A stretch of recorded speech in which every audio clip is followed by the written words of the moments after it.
so I would understand what it is for you to volunteer here in our committees and our council, what it is for you to give your time and talents. So for years you heard me preaching about serving on the Historic Preservation Commission of Frederick, and now I'll tell you that I moved away, so I can't any longer. So now I serve on the board of the Frederick County Landmarks Foundation. The nonprofit operates the Schifferstadt Architectural Museum. The Germanic House was built in 1758 and was recently made in 2016 a National Historic Landmark. Recently, a few of the board members have been commenting, concerned. We need to have tangible benefits to compensate for our $25 member dues. $25. And they're worried that the members get something for it. I'm so glad you guys don't expect anything from us for your gifts of love and philanthropy and discipleship. We already give a 10% member discount in the gift shop, but they want us to give something else. The question is, why would anyone want to give if they're not getting something back? It's quid pro quo thinking.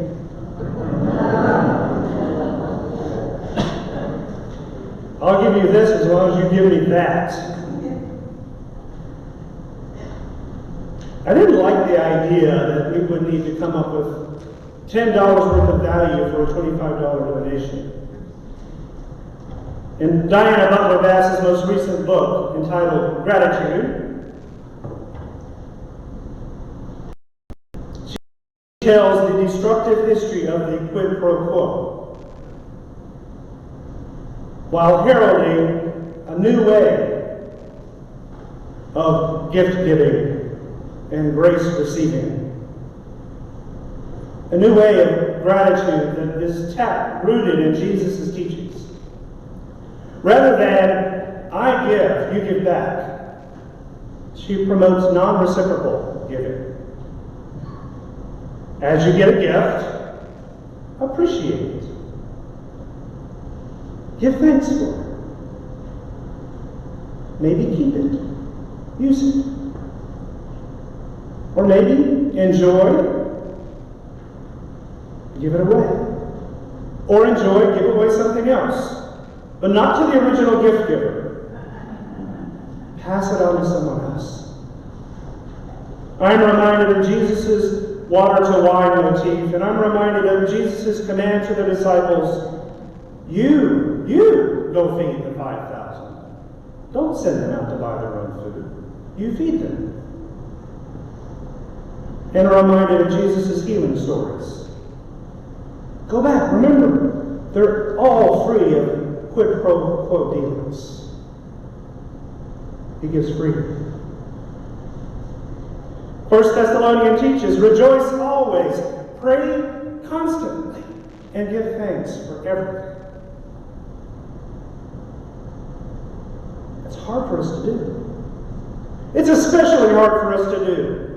Near impossible to give thanks for gifts that are freighted and weighted down with strings, with debt, with expectations of payment. I gave you this because I love you. Well, I really want you to tell me you love me. That's the string.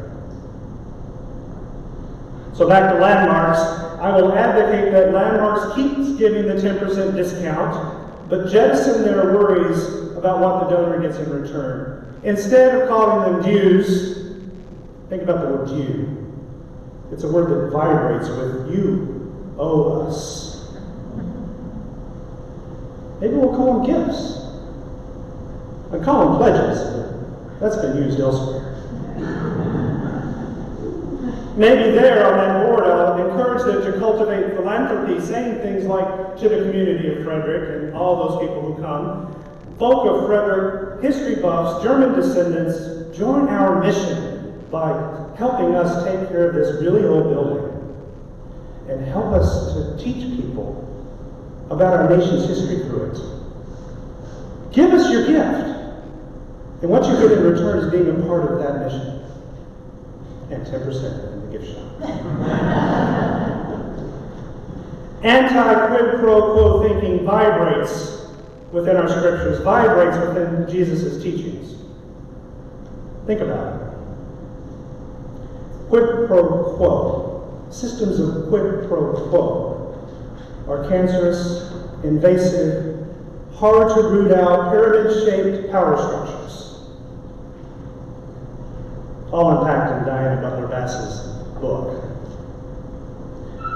How many of you played King of the Mountain as children? How many of you stayed on top? So you remember the game? It's a roughhousing, somewhat brutal game where children try to ascend a dirt mound or a hay bale mound or a mulch mound, and the object is to push everyone else off until only one of you stays powerfully on top. It's like a pyramid system. It's a pervasive system. Mr. Potter of It's a Wonderful Life, the pre-Ghost Ebenezer Scrooge, Voldemort, Lion King's Scar, almost all of Disney's cartoon villains climb for power using a form of a quid pro quo system.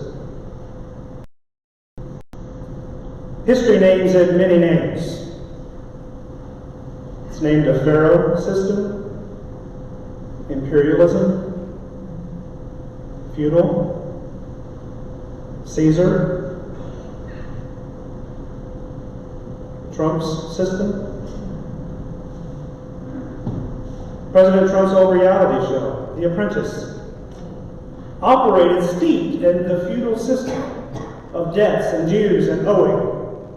If the contestants pleased him, they could stay. If not, you're fired. That's a quid pro quo system. We've heard these weeks of how President Trump's foreign policy is steeped in the Caesar system.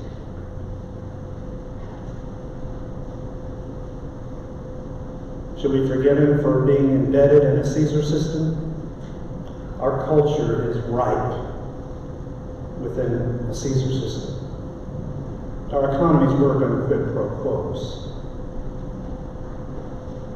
Remember the story of how he demanded fealty from his cabinet like he was the king? Even though our society is steeped in Caesar mentalities where power is in the hand of a few, or in the hands of a few, at our core, as Americans, and even more so at our core as faithful people, we are inspired. We prefer the Jesus on a donkey story. We prefer the democratic vision, anti-monarchical freedom stories, power to the people stories, power to all the people stories.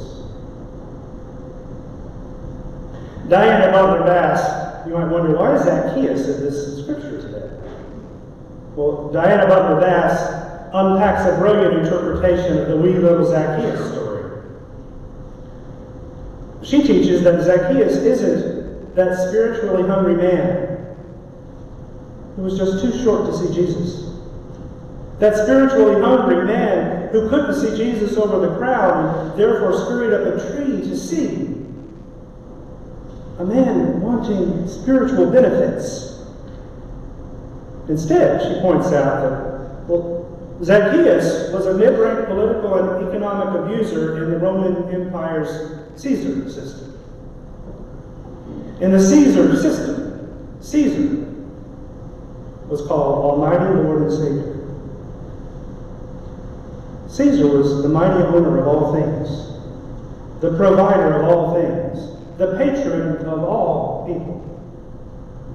From the top of the hill, Caesar would share some of that power with a few, but only if they followed Caesar. And those few would share a little bit of that power with a few more, but only if they followed Caesar. And the pyramid trickles down to the bottom layer, which are all the rest of us, all the rest of the people. Mostly in that time period, those who have been captivated, made captives. At the Caesar system's core was a false narrative. It said that Caesar was God, and that Caesar gives you everything, the water and the air and the food and the safety. And that in return for those gifts, they're not free gifts. In the Caesar system, in return for those gifts, you are indebted, obligated to give back. And any ingrate would be punished. Caesar said, I will take care of you. I will. I will take care of you. I will make sure you have food to eat. And in return for my gift of the food on your table that you actually grew yourself, you must send to me up my pyramid the lion's share of your produce. And Caesar said through taxes and tax collectors and soldiers, I will make sure you're safe, safe from enemy invaders. And in return, you will gratefully send me your resources of grain and livestock to feed my armies. And you will gratefully give your gold to fund the armies. And as grateful children, you will send me your children to serve my army. And maybe die to keep me safe. That's for me keeping you safe. The Caesar narrative said, I will ensure you live a life of dignity in the position you are in. Within that system, you can't change positions. There is no climbing the ladder. I'll ensure you have dignity there. And in return, I expect every aspect of your being to be appreciative and available to me. Zacchaeus was a Jew. A strategy of the Roman Empire, a strategy to maintain their power over captured nations, was to employ the locals to do their grunt work. To become a tax collector, the local had to buy the position like at an auction. It wasn't free to give it. You had to buy it. So I imagine for Zacchaeus to get to this privileged place in his community, he saved and scrimped and borrowed, maybe stole the resources to buy the position. How many people did he toss off the hill on his climb? Butler Bass imagines that Zacchaeus' motivation for climbing the tree had nothing to do with seeing Jesus, seeing him out of some hopeful curiosity. He was worried about this man, this rabbi, who said, give to Caesar what is Caesar's and to God what is God's. The deep monotheistic faith of the children of Abraham contradicted entirely the premise of the Caesar system. For the Jew, the unnamed God, the one God, the creator of all things, was the only giver of life. From God came rain gift and sun gift and flour and wheat and lamb and child, beauty, love, joy, all those gifts. No human idol could usurp God's benevolence. Zacchaeus feared Jesus' revolutionary message. He climbed up the tree to see if Jesus would undermine his authority, and I imagine he climbed up that tree to see how fast he needed to pack his bags.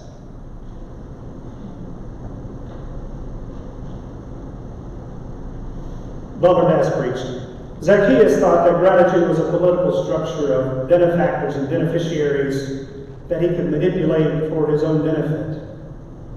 Then Jesus called him down from that tree and invited him to a table. Stop climbing, Zacchaeus. Come and sit. Whereas Rome practiced gratitude as a hierarchy of political and economic obligation, of debt and duty. Jesus envisioned gratitude as hospitality, of mutuality and relation, and meet as friends, where forgiveness is practiced and gratitude expresses itself not in debt payment, but in passing on generous gifts to others. Close quote. The Jews' question at Landmark got me pondering. Diana Butler Bass got me thinking. In what ways am I captured by a quid pro quo system? In what ways do I promote that quid pro quo system? I thought about Christmas cards. I'm lazy about Christmas cards. I'll blame it on my handwriting. It's too hard. And keeping addresses straight is too tedious. I'd like to say that I gave up Christmas cards years ago and enjoy when Anthony does it for us. But I gave it up because it kind of smells like quid pro quo a bit sometimes. How many people have been dropped off your Christmas card list because they don't send you Christmas cards? Yeah. What about a dinner party, if you still do that old antiquated thing like calling friends over for dinner? You have a great time with that